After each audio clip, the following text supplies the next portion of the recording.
But good morning, I'm Josh Robertson. It is 6:30 now on your Sunday. Let's get back over to Hannah Gard.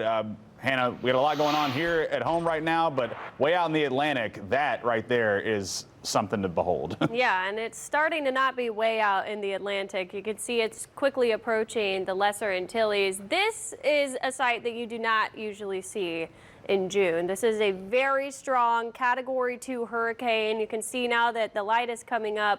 We're starting to see it attempting to carve out an eye here, and just a sight this time of year to see. But a very strong storm now. We went from 50-mile-per-hour winds yesterday morning to 100-mile-per-hour winds. Now Category 2. It's moving westward, still around 21 miles per hour. So rapid intensification.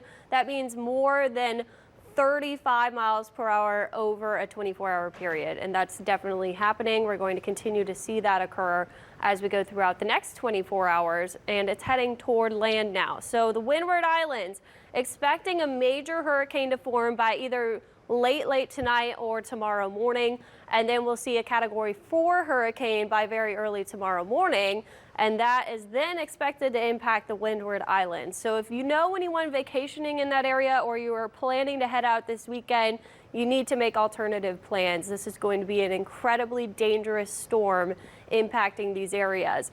Then it continues into the Caribbean. We have to watch for these northern Caribbean areas and the central Caribbean islands.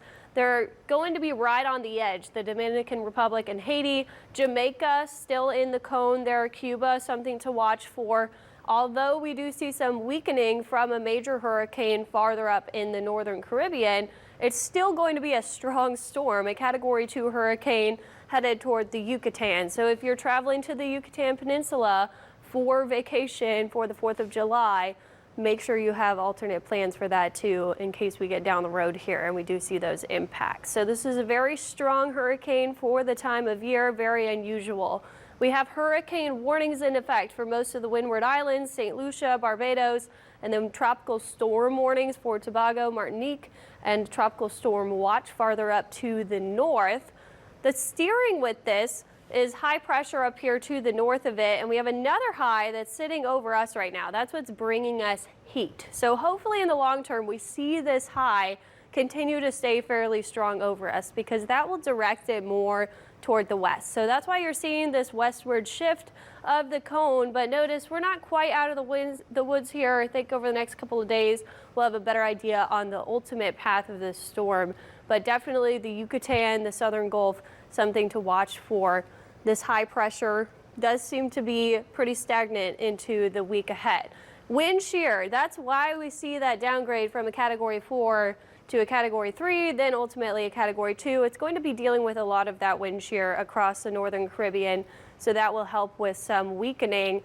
But this is still a really strong hurricane, even in the northern Caribbean.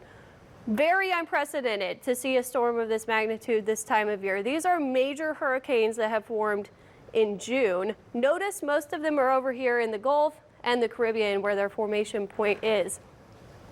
This would be the only hurricane to form in June that is this far east. It already is, but it could also be the only major hurricane to form in the main development region, which is that area to the east of the Lesser Antilles to the coast of Africa, if it does form by later today. Unprecedented storm. It also looks pretty active on our tropical development map here. We have another wave following behind that we are expecting to form as we head into this week.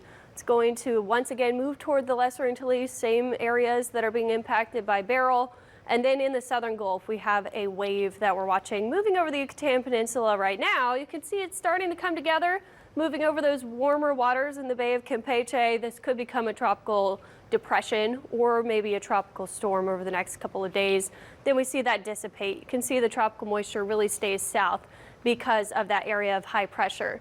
That's this clockwise flow to the water vapor. That's what's mainly controlling our weather. We are seeing heat advisories across the area. Up the lower Mississippi River Valley, seeing those excessive heat warnings. So we are included in that. The areas around bodies of water, it's going to feel more like 114 today. So first alert tomorrow, also giving you the first alert because 118, that's the excessive heat warning criteria for Monday. It's going to be dangerous heat. You don't want to be exposed to that for long periods of time. And overnight, we're not really getting that relief anymore that we typically would get. So make sure you're staying safe. Plenty of sunshine out there now. The temperatures, not that they really matter because it feels much hotter than this. We're in the upper 70s, seeing low 80s.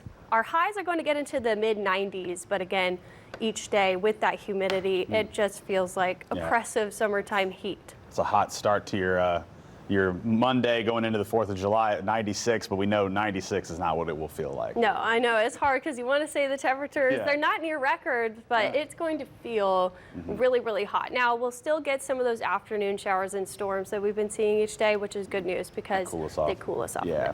All right, thank you very much there, Hannah.